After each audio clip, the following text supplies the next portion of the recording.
I'm Nora, 58 female. I live in a small house on the outskirts of town, the same one I've owned for 30 years, with nothing but my old dog, Buster, and the constant, comforting smell of motor oil for company. I'm a mechanic, and I own the local garage my father helped me start when I was just a kid with a wrench and a dream. My life is simple, built on honest work and quiet evenings, a world away from the glittering ambition of my siblings. But that simple world was about to be shattered by the one thing my parents left behind, their last will and testament. Before this story unfolds, I'd love to connect with you.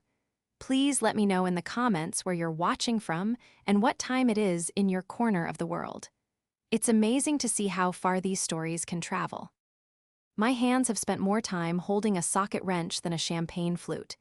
It's a fact that my older brother, Richard, and my younger sister, Catherine, have never let me forget. For them, success was measured in stock portfolios and art gallery openings. For me, it was the deep satisfaction of turning a key and hearing an engine roar back to life after hours of patient work. Our parents, God rest their souls, seemed to understand.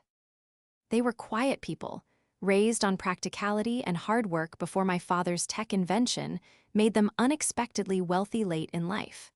They never moved into a sprawling mansion, preferring their comfortable, familiar home. And while they were proud of Richard's Wall Street career and Catherine's high society art dealings, their visits to my garage always felt different. "You have your grandfather's hands, Nora," my father would say, watching me meticulously clean a carburetor. "He could fix anything." My mother would bring me thermoses of hot soup on cold days, her smile never quite reaching her eyes when she talked about my siblings' latest achievements. "Richard is closing a big deal in Singapore," she'd mention, or "Catherine is hosting a gala for a famous painter." There was always a faint, unspoken, but hanging in the air. They called me every Sunday, without fail. We'd talk about the weather, my cranky but lovable customers, and Buster's latest antics.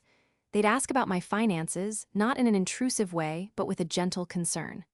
"Are you getting by all right, sweetheart? You work so hard."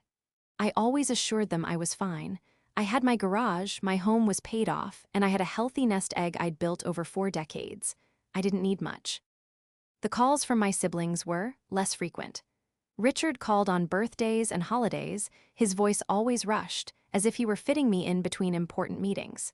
He'd ask how the little garage was doing with a tone that was both patronizing and dismissive. Catherine was worse.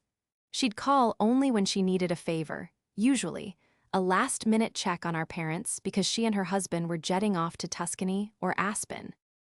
"You're so close by, Nora, it's just easier for you," she'd say, her voice dripping with careless entitlement. She never asked about my life. To her, I wasn't a person, I was a convenience. When Mom passed, Dad was lost. He'd wander around their big house like a ghost, and my Sunday calls turned into daily check-ins. I'd drive over after work, my hands still smelling of gasoline, and we'd sit in the kitchen while I made him dinner. Richard flew in for the funeral, checked his watch a dozen times during the service, and was on a plane back to New York by evening. Catherine stayed for a weekend, spending most of it rearranging Mom's closets and earmarking furniture she wanted. In the 2 years that followed, my parents' house became my second home. I repaired the leaky faucet in the guest bathroom, I fixed the rattling furnace, and I sat with Dad for hours just listening. He told me stories about his life before the money, about how much he and Mom missed the simplicity of it all. He also spoke of his disappointments, his voice soft with sorrow. "The money, it changed things, Nora. It changed them." I knew who them was.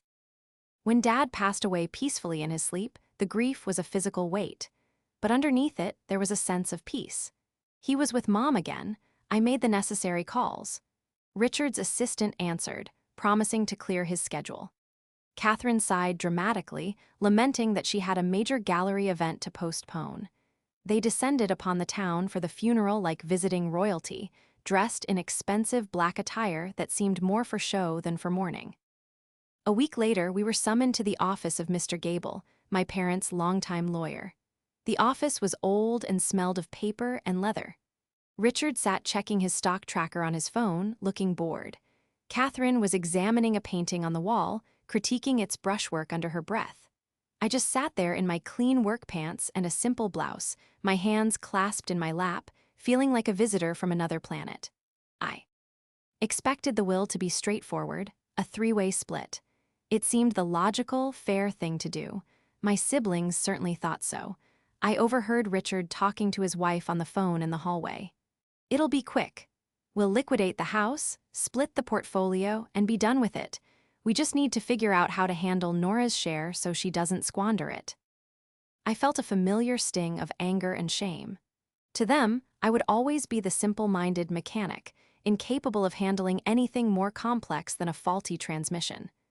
Mr. Gable entered, his face grim, and sat behind his large mahogany desk. He cleared his throat and looked at each of us in turn. His eyes lingered on me for a moment, and I saw a flicker of something I couldn't quite place. Pity, perhaps, or maybe a warning. "We are here today," he began, "to read the last will and testament of Arthur and Eleanor Vance." Richard put his phone away with an impatient sigh. Catherine finally sat down, adjusting her silk scarf. The air grew heavy with anticipation. They leaned forward, their eyes gleaming with the thought of their inheritance. They had no idea that the will resting on that desk wasn't a document of confirmation, but a declaration of war, and my life was about to become the battlefield. Mr. Gable adjusted his glasses and unfolded the thick, crisp document. The sound of the paper crinkling seemed unnaturally loud in the silent room. "I will now read the pertinent sections of the will," he stated, his voice flat and formal. "This is the final and joint will of Arthur and Eleanor Vance, executed on the 5th of March, 2 years ago, shortly after Eleanor's passing." Richard leaned back, crossing his arms with an air of smug finality. Catherine gave a small, composed nod, as if to say, "Get on with it." They believed this was a formality. I believed it, too. I braced myself for the cold, transactional language that would divide my parents' life into 3 neat, equal piles.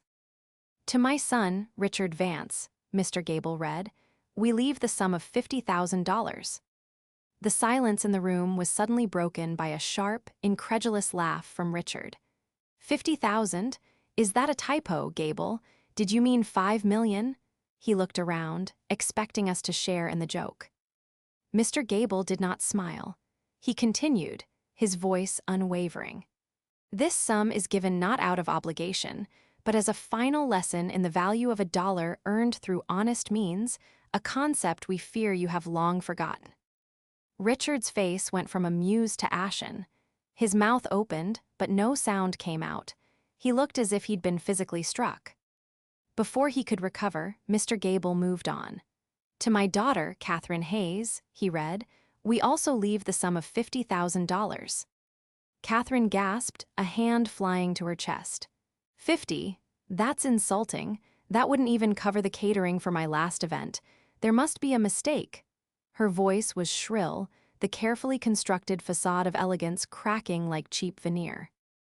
Mr. Gable adjusted his glasses again and read the next line with deliberate emphasis. "We hope this amount will be sufficient to remind you that family is not a financial resource to be tapped, and that love cannot be valued in terms of social standing or material possessions." The room was electric with shock and fury. Richard finally found his voice. "This is absurd. Dad had dementia, he wasn't in his right mind. And Mom would never— Nora, you did this," he snarled, turning his furious gaze on me.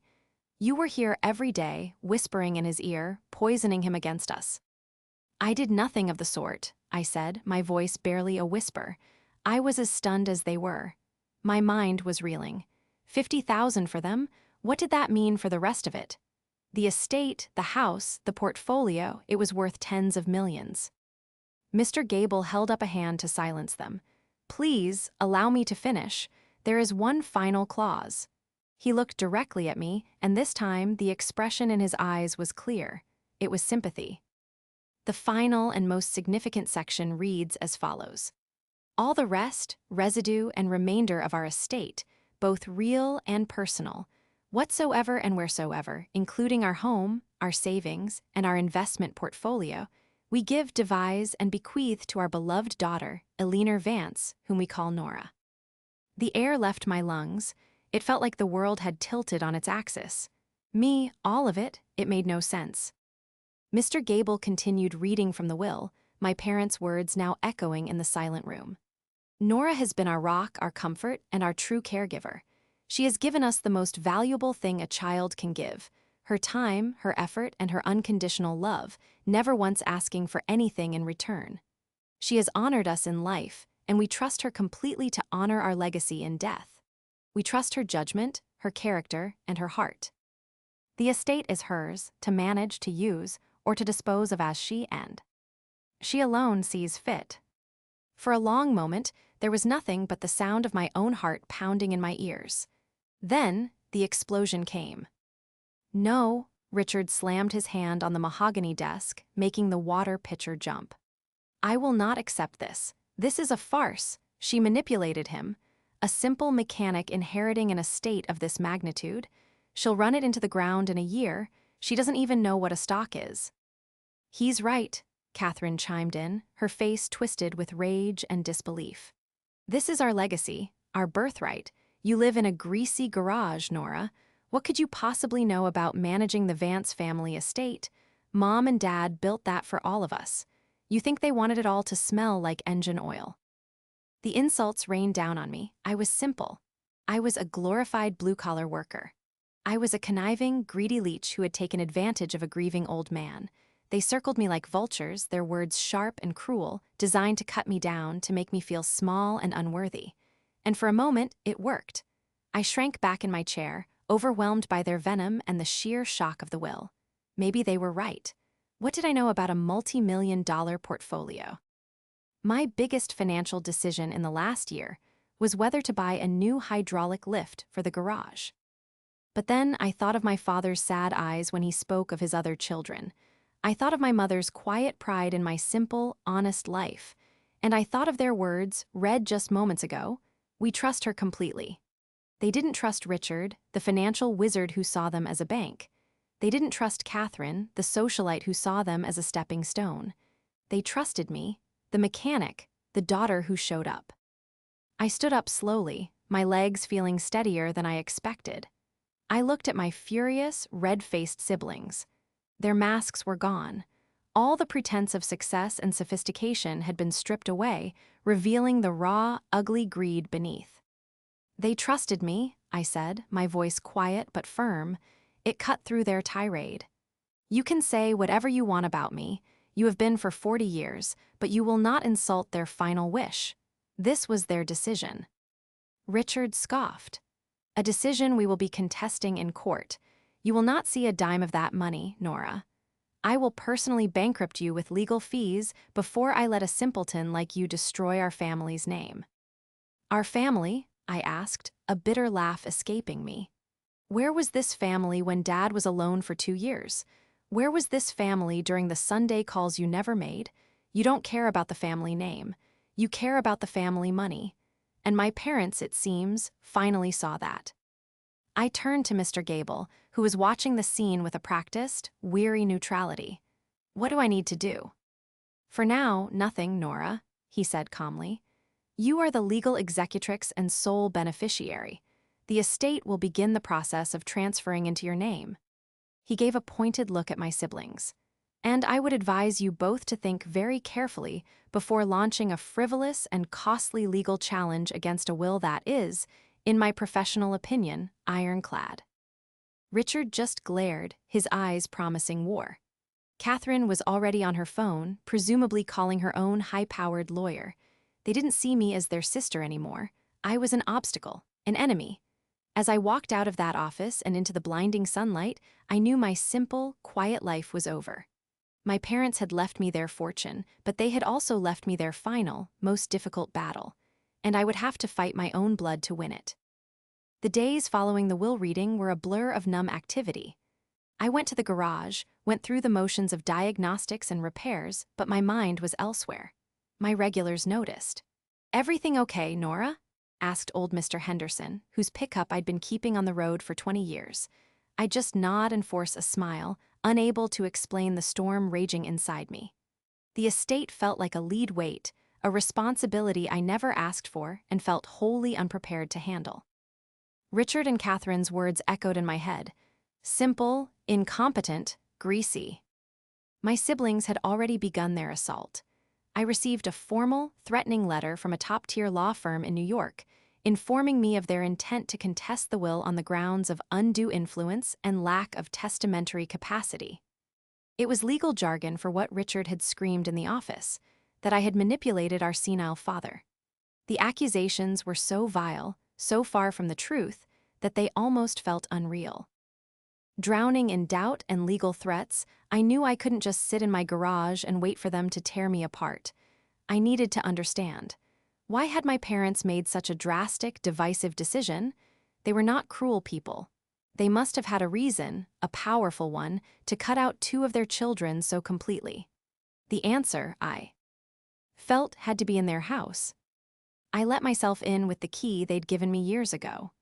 The house was just as Dad had left it, filled with a profound silence that felt heavier than dust. I wandered through the rooms, touching the familiar furniture, my heart aching with a fresh wave of grief.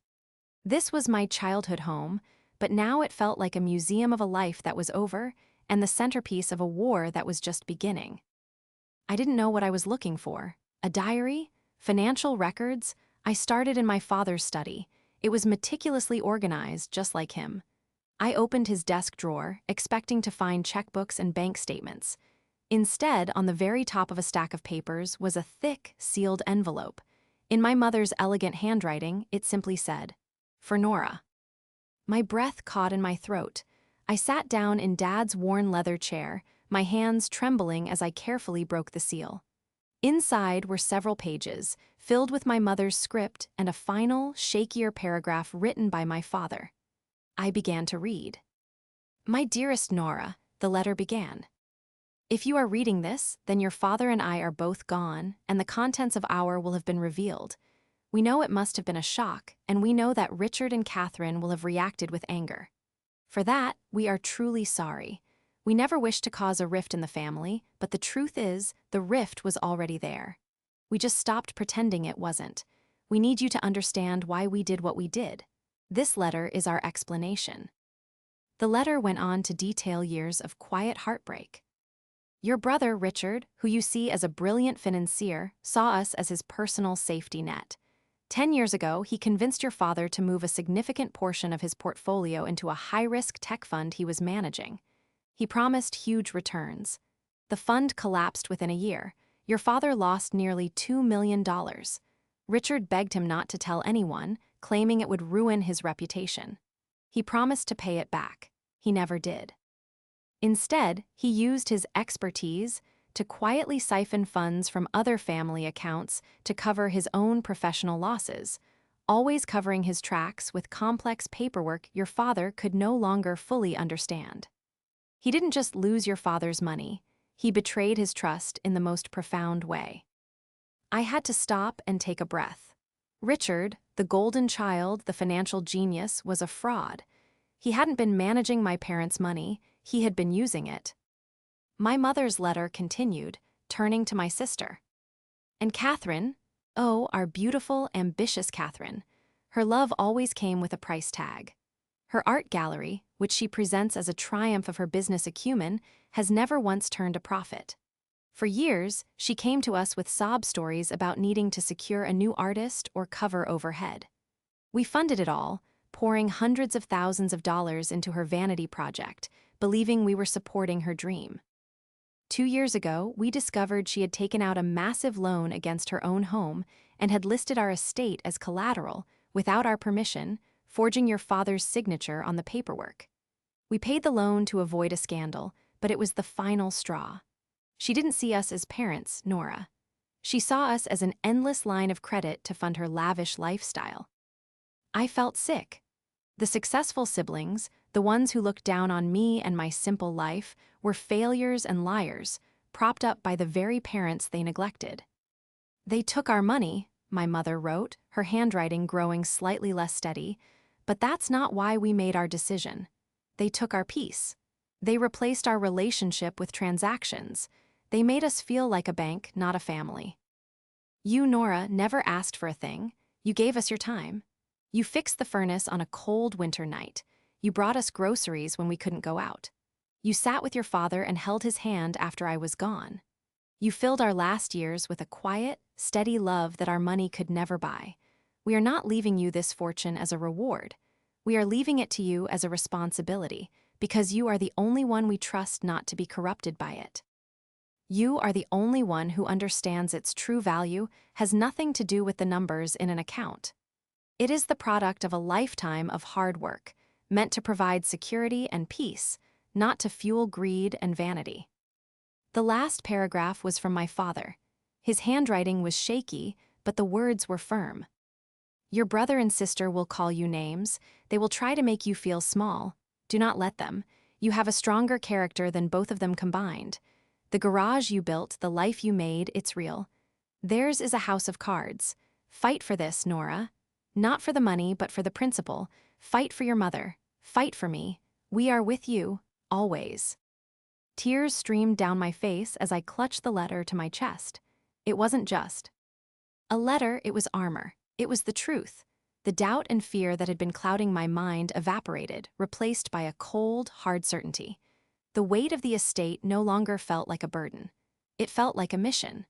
My parents hadn't just left me their money, they had left me their final request. The war my siblings had declared was one they could not win because they were fighting for money. I was fighting for my parents' honor, and armed with their last words, I was ready. The next morning, I drove not to my garage, but to the small, unassuming law office of Ben Carter. Ben was a contemporary of my parents, a man whose integrity was as solid as the oak trees that lined our town's main street. He wasn't a flashy city lawyer like the ones my siblings would hire. He was a man who operated on handshakes and common sense. He had been a family friend for years, and when I called him, his voice was warm and reassuring. I sat across from his cluttered desk, the threatening letter from Richard's law firm on one side and my parents' personal letter on the other. I slid my parents' letter across the desk to him. "You should read this first," I said. Ben read it slowly, his expression shifting from sympathy to a grim resolve. When he finished, he looked up at me, his eyes sharp. "Well, Nora," he said, folding the letter carefully and handing it back. "This isn't just a smoking gun. This is a cannon. Arthur and Alina were good people. I can't say I'm surprised by any of this, but it's heartbreaking to see it in writing." "They want to claim I manipulated him," I said, my voice tight. "That dad wasn't competent." "Of course they do," Ben scoffed. "It's the only play they have. They'll try to paint you as a greedy opportunist and your father as a senile old man. Our job is to prove what your parents wrote in that letter is the absolute truth." He leaned forward, his demeanor all business now. "A letter, even one as powerful as this, is a statement of intent. But in court, we need proof. Hard, undeniable proof.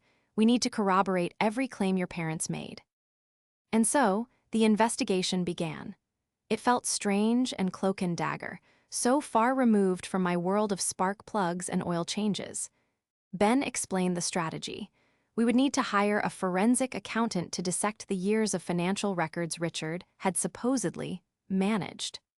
We would also need to investigate the loan Catherine had taken out using my parents' estate as collateral.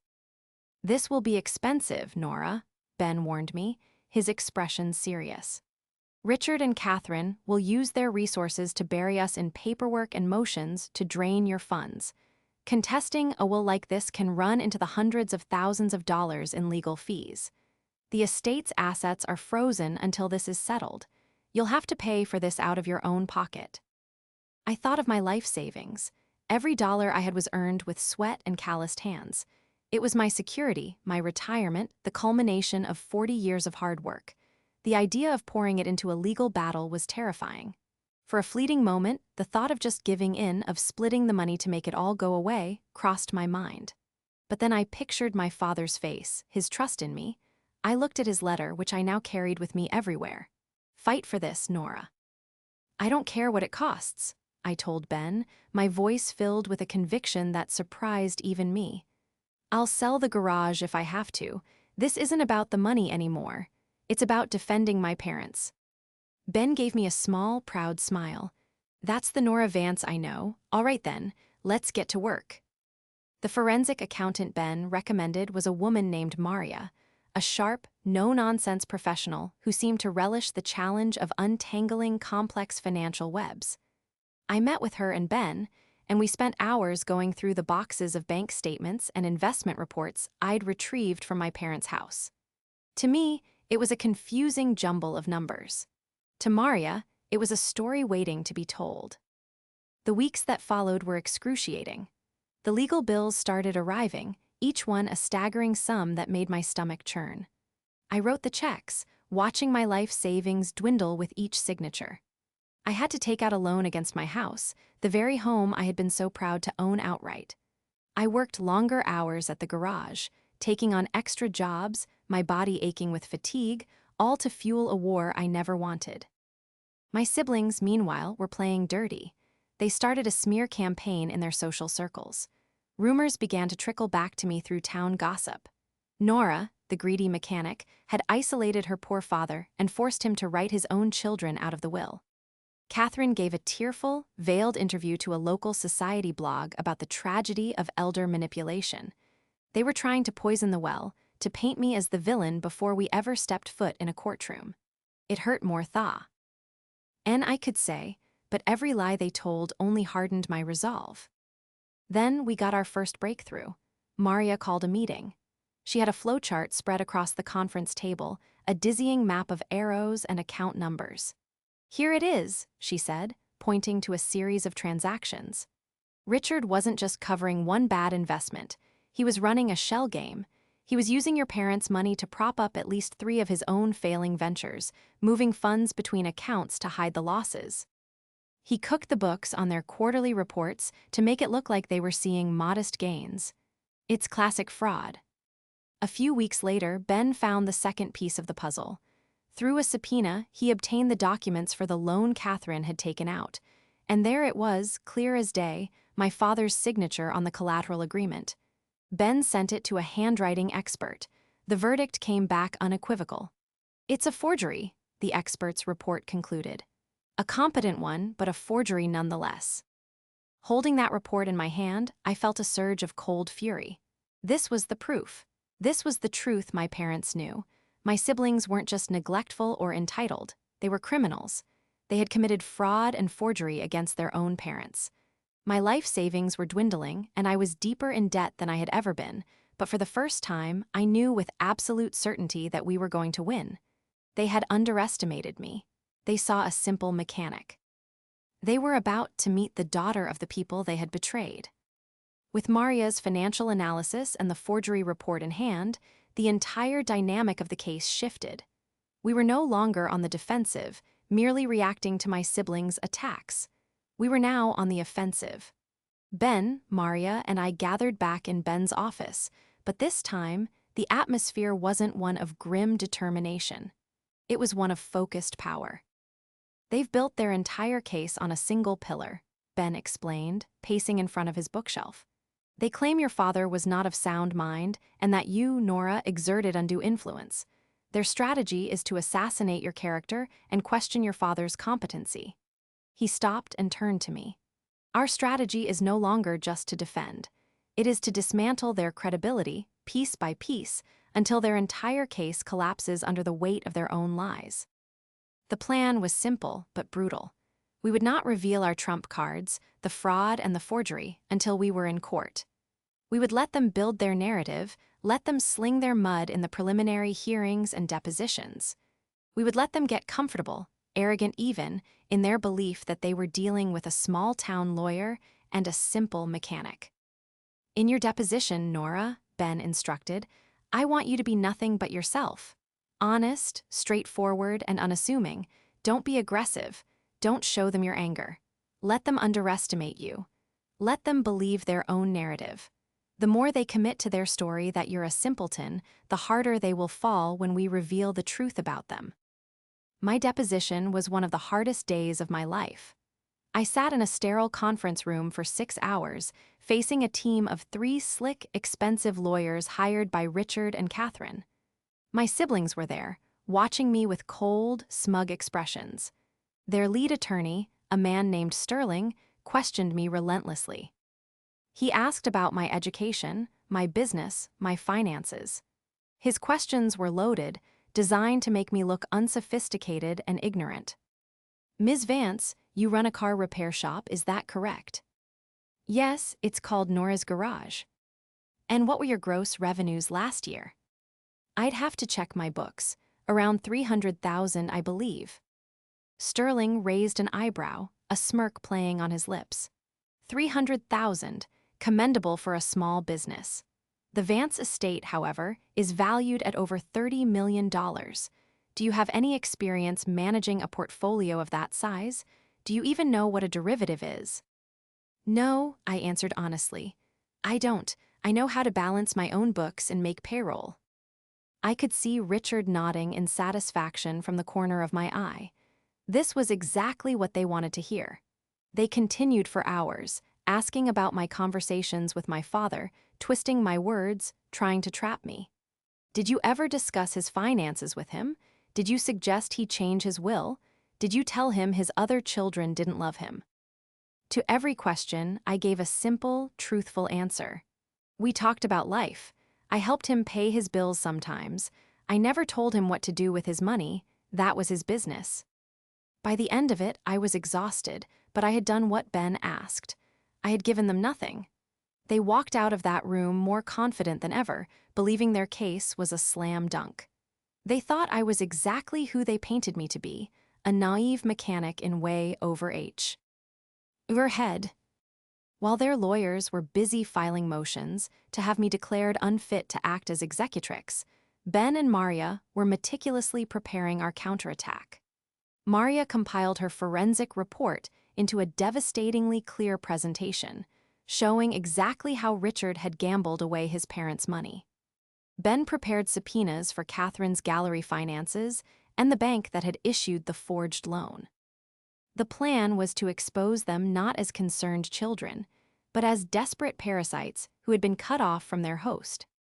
The most difficult part of the plan involved me. Ben wanted me to make a settlement offer.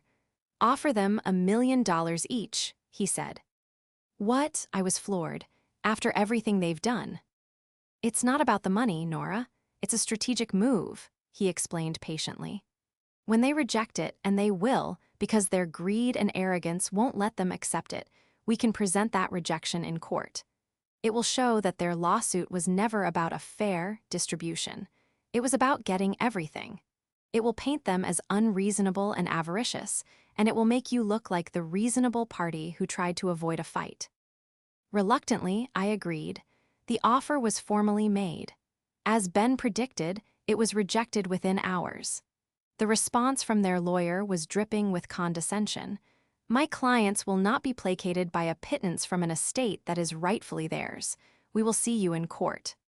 "Perfect," Ben said with a grim smile when he read their response. "They've taken the bait." In the weeks leading up to the court date, I felt a transformation within myself. The fear was gone, replaced by a cold resolve. I wasn't just defending my parents' will anymore. I was executing their final wish. They had seen their other children for who they truly were, and they had trusted me to hold them accountable. Every condescending letter from Sterling, every rumor I heard, every dollar I spent on legal fees, it all became fuel. The night before our first day in court, I sat in my quiet living room, Buster sleeping at my feet.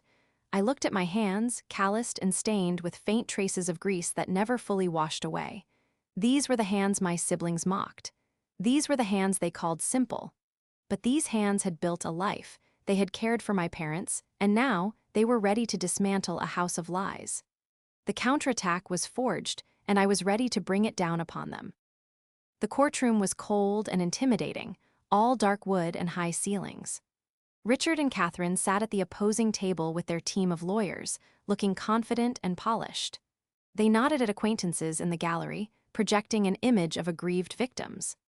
I sat beside Ben, my heart pounding a steady, heavy rhythm against my ribs. I wore a simple navy blue suit I'd bought at the department store, feeling like a sparrow next to two peacocks. Their lawyer, Sterling, opened the proceedings. He painted a masterful picture for the judge, a narrative of a beloved patriarch declining into senility, preyed upon by his least sophisticated child. He described my undue influence, my insidious daily presence that poisoned a loving father against his successful, devoted children. He portrayed Richard as a dutiful son who managed the family finances out of love, and Catherine as a daughter who brought prestige to the family name. "And what of Nora Vance?" Sterling asked, turning dramatically to look at me. "A woman who, by her own admission, has no financial literacy beyond that of a small-town shopkeeper. The Vance estate is a complex, multi-generational legacy. To leave it in the hands of someone so clearly unqualified is not just a mistake, it is proof of a mind that was no longer sound." It was a compelling story, built on a foundation of pure fiction. When it was Ben's turn, he didn't immediately refute their claims. He started slowly, calmly. "Your Honor," he began, "we agree that the Vance estate is a significant legacy. The question before this court is not who is more sophisticated, but who Arthur and Alina Vance, the creators of that legacy, truly trusted to protect it." Ben's first witness was Dr. Miller, my father's physician for the last 15 years. Sterling's team had tried to paint Dad as mentally incompetent. Dr. Miller systematically dismantled that claim. "Arthur Vance was grieving and physically frail, yes," he testified, "but his mind was as sharp as a tack until the very end. We had long conversations about current events, politics, his life. He was fully competent to make his own decisions." Next, Ben called a string of my parents' old friends and neighbors to the stand. One after another, they told the same story. Nora was always there. Nora brought groceries, shoveled the walk, sat with her father on the porch. Richard and Catherine were ghosts, seen only at holidays, if at all. The picture of me as a manipulator began to crumble, replaced by one of a dutiful daughter. Then Ben changed tactics. "The petitioners claim they were loving, supportive children," he said to the judge. "Let's examine that support. I call Richard Vance to the stand." Richard strode to the witness box, the picture of confidence.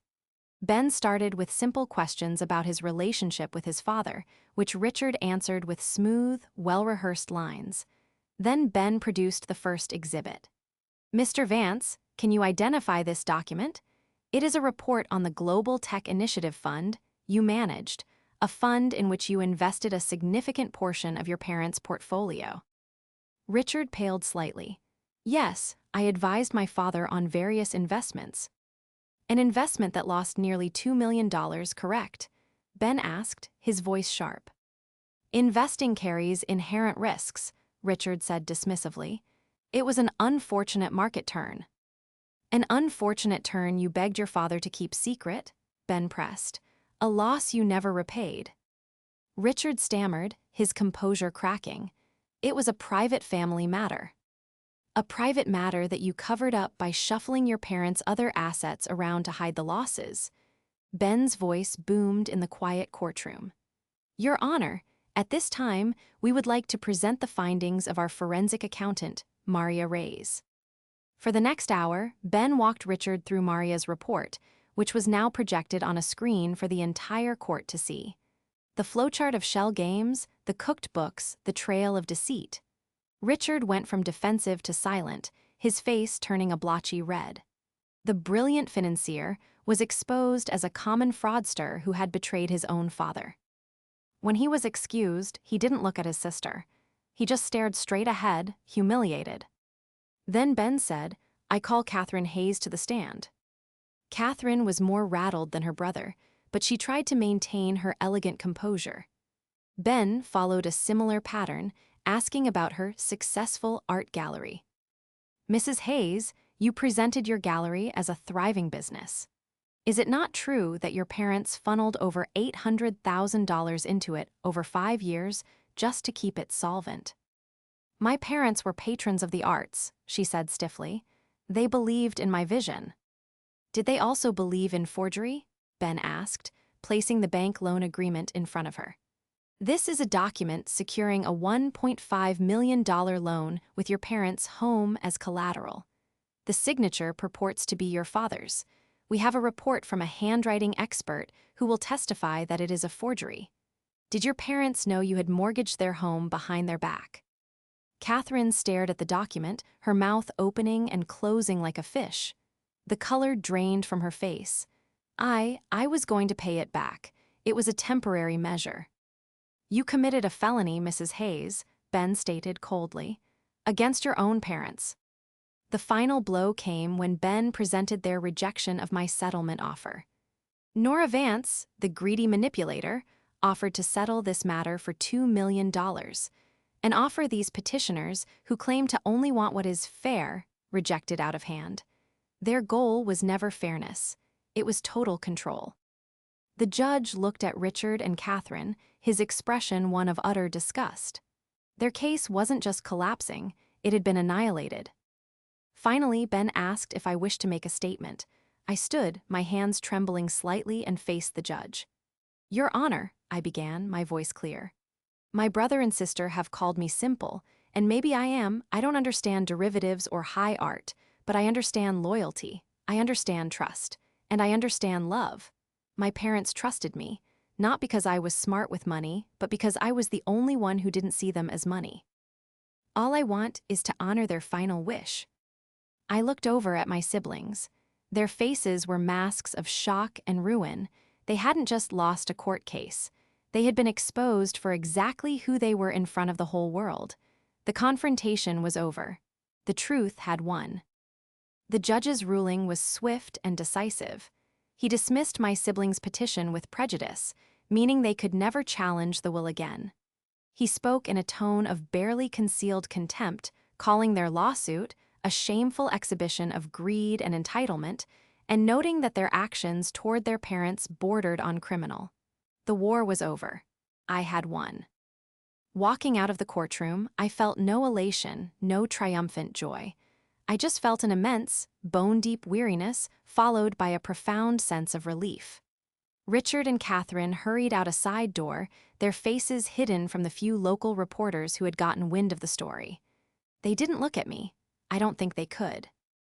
The aftermath was quiet and devastating for them.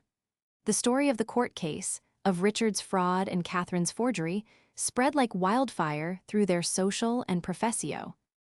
Now circles. Richard was forced to retire from his firm, his reputation in tatters. Catherine's gallery, deprived of its secret funding, went bankrupt within 6 months. They became pariahs in the very worlds they had tried so hard to conquer. They had gambled their integrity for money and had lost both.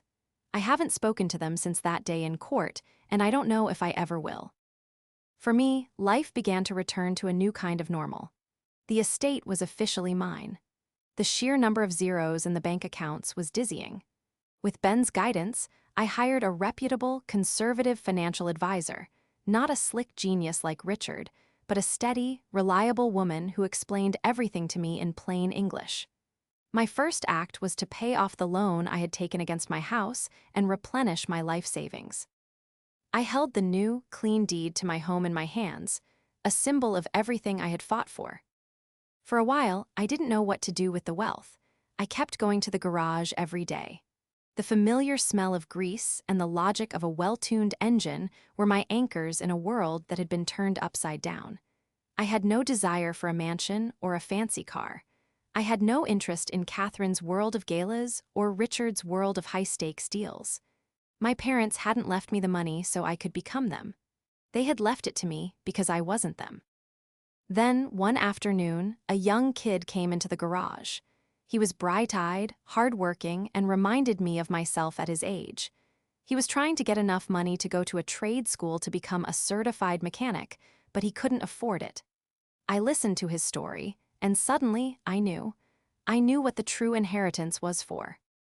I didn't just pay for his tuition. With Ben's help, I established the Vance Vocational Trust, a foundation dedicated to providing scholarships and grants for young people wanting to enter the skilled trades: mechanics, plumbers, electricians, carpenters. It was a legacy built on the values my parents truly cherished: hard work, integrity, and building something real with your own 2 hands. I also made a large, anonymous donation to the local hospice that had cared for my mother. My life hasn't changed on the surface. I still live in my small house with Buster. I still get my hands dirty every day at the garage, but something inside me has settled. The anger is gone, replaced by a quiet peace. I am not the steward of a financial portfolio. I am the steward of my parents' trust. Sometimes, when I lock up the garage at night and look at my grease-stained hands under the dim light, I think of my siblings and their clean, manicured fingers. They thought my hands were a symbol of my simplicity, but they were wrong. These hands are a symbol of my strength. They built a life, they cared for a family, and they defended a legacy. And that is an inheritance far greater than money. It's the one thing they can never take away from me.